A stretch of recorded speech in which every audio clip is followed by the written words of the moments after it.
IT sector पे जिसकी चर्चा अभी बाकी है, आईटी इंडेक्स की हम बात कर रहे हैं, तो ये भी 20 डे मूविंग एवरेज को बचा करके रखने की कोशिश कर रहा है। पिछले मतलब 23 अप्रैल के बाद से महीने भर से ज़्यादा का समय हो गया।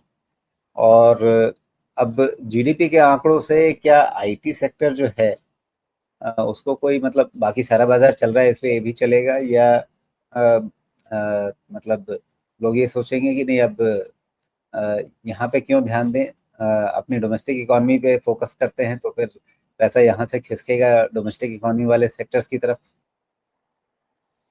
कितना भी हो राजीव जी, मैं नहीं समझता कि जितना भी हम ऑप्टिमिस्टिक हो जाए, ये जो टैरिफ का प्ले है, ये 0.25% जीडीपी शेव ऑफ नहीं करेगा। मुझे नहीं लगता कि हमको ऐसा सोचना चाहिए, बिकॉज बिजनेसेस स्टॉल हो रहे हैं, लोगों की सोच में कंफ्यूजन है जो बिजनेस चलाते हैं।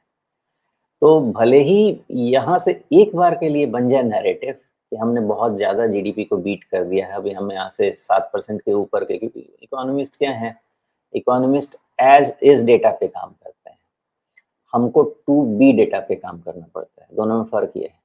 तो एज इज डेटा देखा जाए तो जैसे जैसे चीज़ें अच्छी होंगी, यही फोरकास्ट होगा कि चीज़ें और यहाँ से अच्छी होंगी, और वहाँ पे हमको सावधान हमको रहना पड़ता है एज स्टॉक मार्केट और इन्वेस्टमेंट एडवाइजर।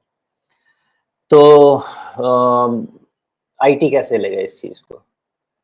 अगर ये पॉजिटिव लेता भी है, तो भी जैसा हमारा आईटी का लेवल्स तो बहुत ही क्लियर है, इंडेक्स हमको बता देगा कि इंडेक्स आपका 38,500 के ऊपर निकलेगा, और निकलेगा तो मान के चलिए 40-41,000 तक ये जाएगा, और उतने में आपको टैक्टिकल बाई करना है, काम करना है, कर लीजिए।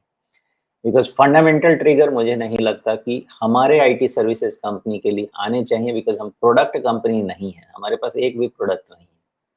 हमारे पास जो भी है सर्विस है, और इसके लिए ध्यान हमको अपने जीडीपी डेटा पे नहीं देना है, हमको ज़्यादा ध्यान देना है कि यूएस में क्या हो रहा है, यूरोप में क्या हो रहा है, जहाँ पे हम सर्विस प्रोवाइड करते हैं, और उस हिसाब से आईटी कंपनीज़ को लिंक करें। जी, तो इसमें लेवल्स का क्या ध्यान रखना है जो आप कह रहे हैं, या लेवल्स तो आपने जिक्र किया, व्यू क्या लेकर के चलना है, ऊपर का या नीचे का? हाँ, तो एक्चुअली इसमें इंडेक्स तो ट्रेड नहीं कर सकता, लेकिन इंडेक्स के बेसिस पे अगर आप चाहते हैं कि जो इंडेक्स रिलेटेड स्टॉक्स हैं, उसको देखा जाए, तो ये भी इंडेक्स ऐसे जगह पे अभी सपोर्ट ले रहा है जो कि जस्ट 20 डीएमए है। अब मान लेते हैं कि कल अभी जीडीपी विदाउट जीडीपी डेटा हम काम कर रहे थे, मान लेते हैं।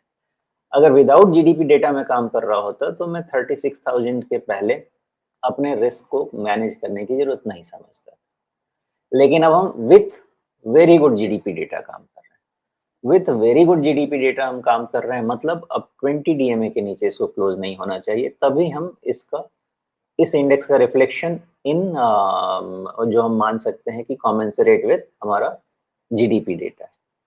तो अगर आईटी इंडेक्स या आईटी इंडेक्स रिलेटेड स्टॉक्स में किसी को काम करना है, तो रिस्क मैनेजमेंट मेरे हिसाब से तरीका ये होना चाहिए कि इतने अच्छे नंबर्स के बाद आपको 20 डीएमए पे ही ध्यान लगाना चाहिए।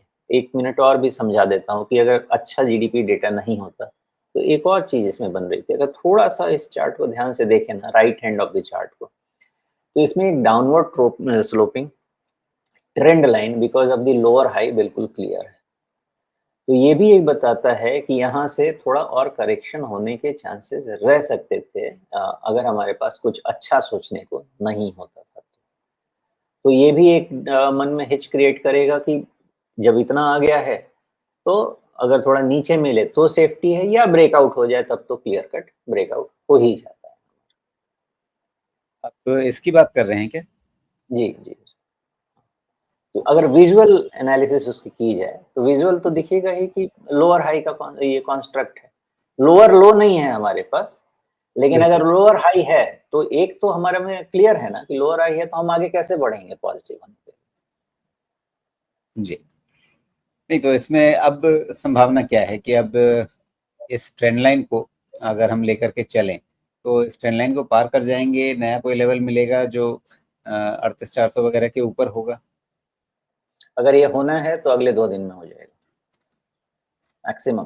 तो अभी करना कैसे चाहिए? मैं मानता हूँ कि 20 डीएमए इज इसमें मेरा रिस्क मैनेजमेंट लेवल। अगर ये है तो मैं अपने को पोजीशन पॉजिटिव रखूंगा, टेलविंड लूंगा पॉजिटिव जीडीपी डेटा से, और जब तक वो टेलविंड रहेगा प्ले किया